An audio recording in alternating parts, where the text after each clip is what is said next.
অত্যন্ত গুরুত্বপূর্ণ বার্তা।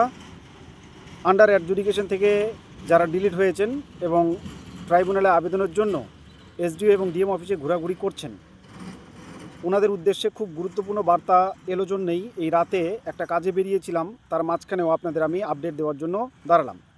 স্ক্রিনে আপনারা দেখছেন এবং আমি ভিডিও করে শেষে পড়ে শোনাচ্ছি। আপনারা ফলো করবেন এই জিনিসটাকে, তাহলে দেখবেন আপনাদের বিপদ কমবে। আমি যে কারণে আপনাদের বারবার সতর্ক বার্তাগুলো দিয়ে থাকি, সেই সতর্ক বার্তাগুলো যারা মন দিয়ে শোনে এবং মানে, তারা যে উপকার পায় তার প্রমাণ হচ্ছে এই মেসেজ। দেখুন, আমি মেসেজটা পড়ে শোনাচ্ছি। আমাকে জাস্ট কিছুক্ষণ আগে এই মেসেজটা উনি কমেন্টে করলো এবং সেই কমেন্টটা আমার মনে হলো আপনাদের সকলের উপকার করবে জন্যেই আমি ভিডিওতে দেখাচ্ছি। ভিডিওটা পড়ে শোনাচ্ছি।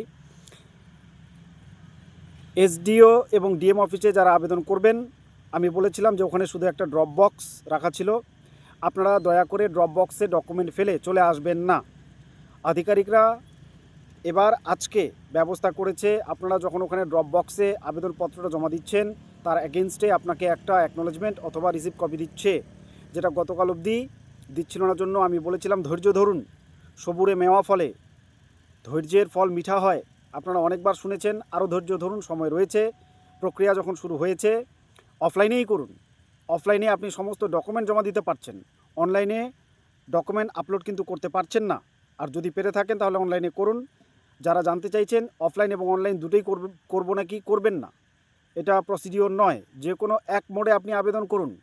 আপনি দুটো মোডে আবেদন করলে আপনাকে কি বেশি সুবিধা দেবে, নাকি আপনাকে ছেড়ে দেবে, নাকি আপনাকে সুবিচার দেওয়াটা সুনিশ্চিত করবে? এরকম কিন্তু নয়, বরং যারা কাজটা করে তারা বিরক্ত হবে। এটা কিন্তু আপনাদের জানিয়ে দিচ্ছি আমি।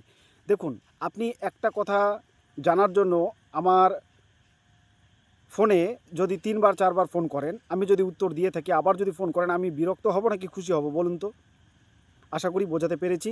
যাই হোক, এই বার্তা আর দীর্ঘ করতে চাইছি না। মেসেজটা শুনুন এবং বার্তাটা বুঝুন। আপনাদের আমি কি করতে বলেছি, আপনারা ডকুমেন্টগুলো সাজান যেমন করে বলেছি, সেই অনুপাতে আপনারা আপনাদের আবেদনপত্রটা লিখুন। লেখার পরে সেখানে ডকুমেন্টগুলো অ্যাটাচ করে দিন এবং সেই ডকুমেন্টের এগেনস্টে আপনি যে আবেদনপত্রটা লিখছেন সেখানে কী কী ডকুমেন্ট দিচ্ছেন সেগুলো সিরিয়ালি উল্লেখ করুন। Voter card, Aadhaar card, PAN card, passport, ration card, জমির দলিল, কী কী দিচ্ছেন এগুলো উল্লেখ করুন। উল্লেখ করার পর সেটা এক কপি জেরক্স করুন। জেরক্স করার পর সেই জেরক্সটার উপরে আপনি রিসিভ কপিটা বা অ্যাকনোলেজমেন্টটার সিল এবং সিগনেচারটা দয়া করে নিয়ে আসুন। এটা আপনার জন্য ভালো, আপনার কাছে প্রমাণ থাকবে। এরপরে কেউ আপনাকে ডিনাই করতে পারবে না ট্রাইব্যুনালে যাওয়ার থেকে।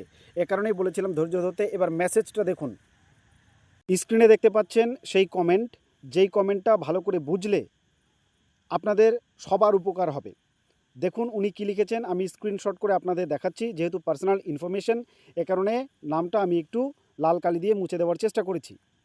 স্যার, আপনার কথা শুনে আমি গতকাল ড্রপ বক্সে অ্যাপ্লিকেশন ড্রপ করিনি, কিন্তু আজ আমাদের পূর্ব বর্ধমানে এসডিও সদর এ ভিডিও অফিসার্সদের প্রেজেন্সে ড্রপ বক্সে ড্রপ করে এসেছি এবং রিসিপ্ট স্লিপ পেয়েছি। 4 অফিসার্স এবং সাথে কিছু স্টাফ নিয়ে প্রক্রিয়া চলছে। লম্বা। আমার হাজব্যান্ড 1 PM এ দাঁড়িয়েছে, 4টা 15 PM অর্থাৎ 4টা 15 মিনিটে ড্রপ করে রুম থেকে বেরিয়েছেন। মানে ভিড় অনেক লম্বা। আপনারা মানসিক প্রস্তুতি নিয়ে যাবেন যে আপনার ওখানে কিন্তু সময় লাগবে, আর না হলে একটু ওয়েট করুন, ভিড়টাকে হালকা হতে দিন। অফিসার্সরা হেল্পফুল, কিন্তু গরমে এতক্ষণ দাঁড়িয়ে সবাইয়ের হয়রানি অবস্থা। যাই হোক, তারপরে যে মেসেজটা রয়েছে এটা পার্সোনাল কিছু কথা উনি বলেছে। আমি আপনাদের জানাতে চাই, এই যে কথাগুলো উনি বললেন এগুলো আপনাদের সকলের ক্ষেত্রে হেল্পফুল। আমি বলেছিলাম ওয়েট করুন, দেখুন ফল কিন্তু পাওয়া যাচ্ছে।